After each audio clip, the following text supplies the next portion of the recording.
Assalamualaikum warahmatullahi wabarakatuh. Alhamdulillah sallallahu alaihi wasallam ala sayyidina Muhammad ibn Abdullah. Rabbana iftah bainana wa bain qulubina bil haqqi wa anta khairul fatihin. Mustami'iyya al-kiram, ahbabana fillah, ضيوفنا الأعزاء، أهلا ومرحبا بكم في لقاء برنامجنا روايات وحكايات. Ahbabana fillah, para pendengar kuliah 15 menit, pada pertemuan kita di siang hari ini saya ingin mengungsikan dua cerita.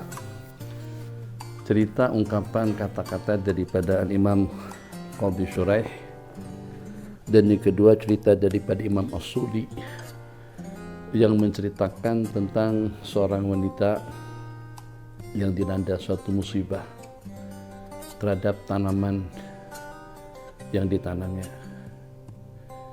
Pasti dan pasti tidak ada seorang pun daripada kita yang luput daripada ketentuan takdir. Dan tidak ada seorang pun daripada kita yang kebal daripada cobaan dan ujian. Ada saja musibah yang Allah timpakan kepada kita, itu mungkin kepada anak dan keluarga, mungkin pada jiran dan tetangga, keuangan, bisnis, urusan perniagaan, perdagangan, politik, macam-macam. Kita tidak akan mampu untuk menyenaraikan dalam bentuk seperti apa dan dalam bilangan sebanyak apa jumlah cobaan-cobaan, ujian-ujian yang Allah timpakan kepada seseorang. Binafsik, pada diri pribadimu, ahli keluargamu, malik harta kekayaanmu.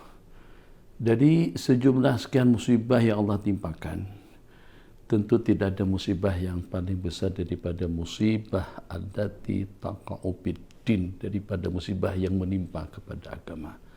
Wala taj'al musibatana fi dinina, jangan kau jadikan musibah kami itu menimpa kepada agama. Jangan sampai agama kita yang jadi sasaran musibah.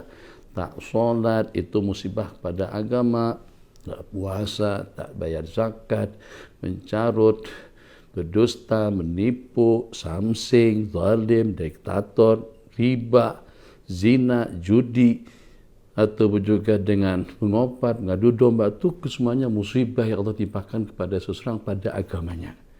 Na'udzubillah kalau kita terkena musibah yang seperti itu, musibah dengan penyakit, musibah dengan tidak dapat untung banyak, musibah berkurung, tak boleh keluar, tak boleh kemana-mana.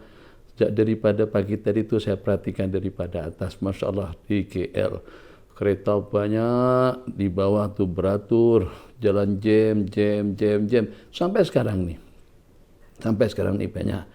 Tapi kita tak boleh keluar. Alhamdulillah, ini sedikit bukan ujian, anugerah pemberian daripada Allah Jalla Jalaluh, agar dengan kita tabah dan sabar, agar macam mana dengan sekatan, dengan lockdown, dengan PKPD, atau dengan SOP, dengan semua peraturan dan juga dengan semua sekatan yang menyekat leluasa kita di dunia, di balik daripada semuanya itu kita mendapatkan ganjaran pahala, kedudukan yang tinggi di sisi Allah Subhanahu wa taala. Jadi diingat sebagaimana yang saya katakan pada permulaan tadi, musibah ini tidak pernah pilih-pilah, tidak pernah beda-bedakan antara jawatan dengan jawatan, antara kedudukan dengan kedudukan, pangkat, harta dan tahta, seperti apapun posisi dalam keduniaannya, bidang sosialnya, itu tidak ada yang enti daripada cobaan dan ujian Allah Jalla Jalaluh. Mari dengan kita menyimak suatu ungkapan, Masya Allah tabarakallah, daripada Al-Qadhi Shuraih. Kata beliau, inni la usabu bil musibati fa ahmadullah alai arba'a marrat. Aku Allah timpakan suatu musibah, terus aku bersyukur, mengucapkan sanjungan dan puja kepada Allah sebanyak 4 kali. 4 kali. Kita kadang-kadang sekalipun tak, macam mana sampai musibah yang Allah timpakan kepada Imam Al-Qadhi Shuraih. Dan nyata beliau mengatakan, saya mengucapkan sanjungan puji syukur kepada Allah Jalla Jalaluh sebanyak 4 kali, bukan sekali, 4 kali. Kalau kita boleh sekalipun syukur, alhamdulillah. Macam mana? Jadi kita nak penjelasan, keterangan tuntas daripada beliau tentang 4 kali mengucapkan hamdalah. 4 kali bersyukur kepada Allah pada waktu ditimpa musibah, bukan pada waktu mendapatkan suatu nikmat. Kalau kita bersyukur 1001 kali di saat kita mendapatkan nikmat, itu suatu perkara biasa. Ini pada saat ketika diuji dan dicoba oleh Allah Jalla Jalaluhu. Ahmaduhu idlam takun a'zama mimma hiya bihi. Aku bersyukur kepada Allah, aku ucapkan alhamdulillah karena musibah yang Allah timpakan kepada aku itu bukan dengan musibah yang lebih besaran daripadanya. Aku tidak ditimpa oleh musibah yang lebih besar daripada musibah yang Allah timpakan kepada aku. Syukur. Coba kalau musibahnya lebih besar, rugi 100, itu ruginya 300. Rugi 300, itu ruginya 1 juta, ruginya 1 bilion. Nah, itu kan lebih besar lagi. Jadi yang pertama bersyukur karena musibah yang Allah timpakan, Allah tidak timpakan musibah yang lebih besar daripadanya. Wa ahmaduhu id razaqani as-sabra 'alaiha wa ahmaduh. Dan juga aku bersyukur kepada Allah Jalla Jalaluhu, mengucapkan alhamdulillah sebab Allah berikan anugerah ketabahan dan kesabaran sehingga aku dapat bersyukur dan mengucapkan alhamdulillah ke atasnya, bukan innalillah. Innalillah itu bagus, memang itu innalillah, tapi juga pada masa yang sama alhamdulillah kita susulkan. Inna lillahi wa inna ilaihi raji'un, sebab itu sebagai satu ujian.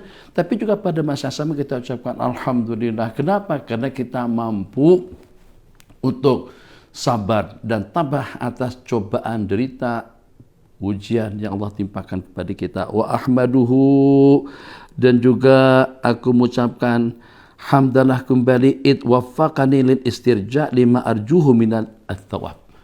Karena Allah berikan kemudahan kepada lidahku untuk mengucapkan inna lillahi wa inna ilaihi raji'un, untuk mendapatkan ganjaran pahala yang bighairi hisab.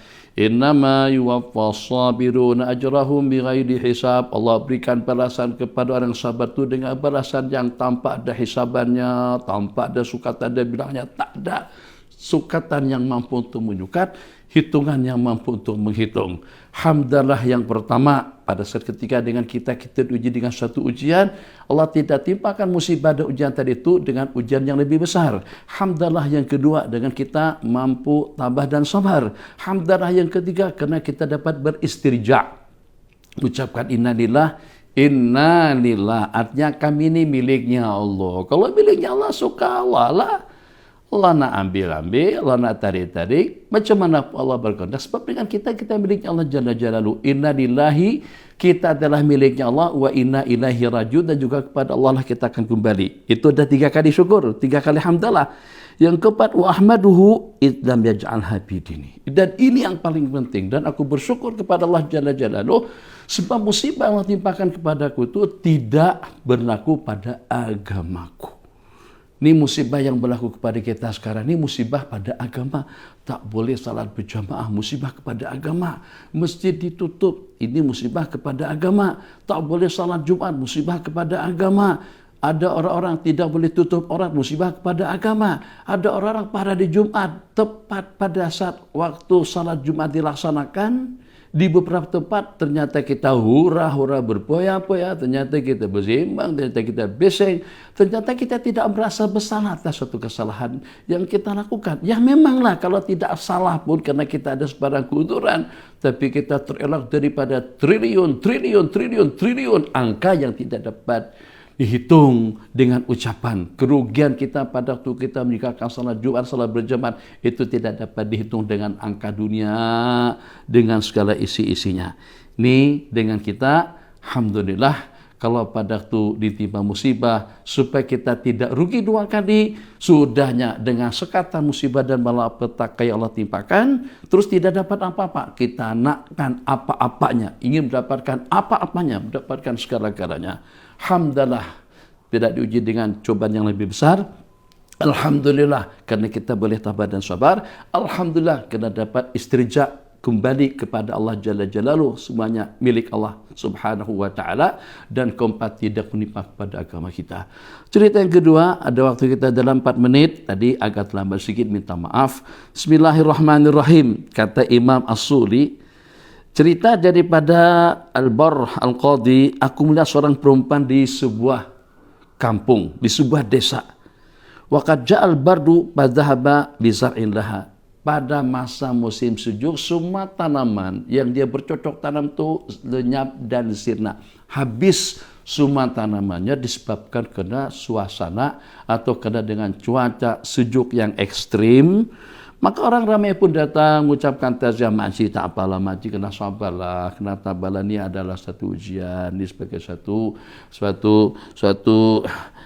musibah yang Allah timpakan. Tapi dibalik daripada ujian, dibalik daripada musibah, pasti dan pasti kita akan dapatkan ganjaran pahalanya di sisi Allah Jalla Jalaluh.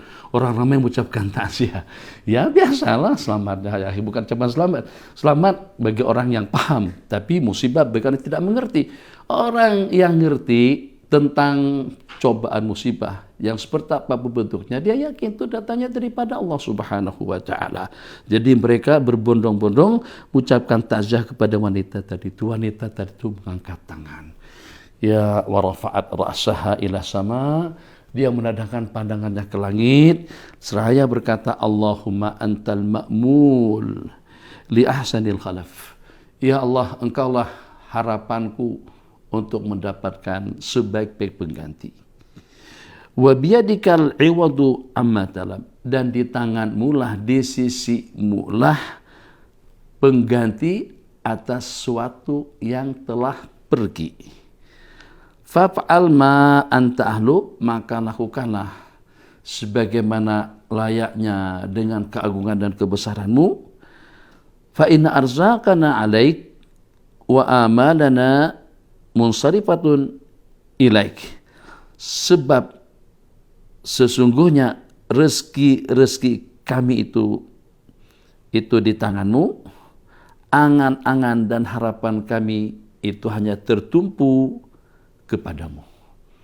4 lantunan kata-kata. Engkau tempat kami menaruh harapan untuk mendapatkan pengganti yang terbaik, dan hanya di sisimu lah al-iwadu, pengganti atas musibah, atas kerugian yang menimpa.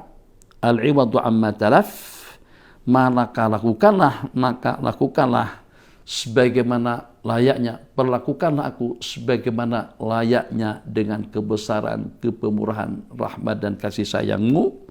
Sebab rezeki kami di tanganmu, angan-angan kami hanya semata-mata mengarah dan menuju kepadamu.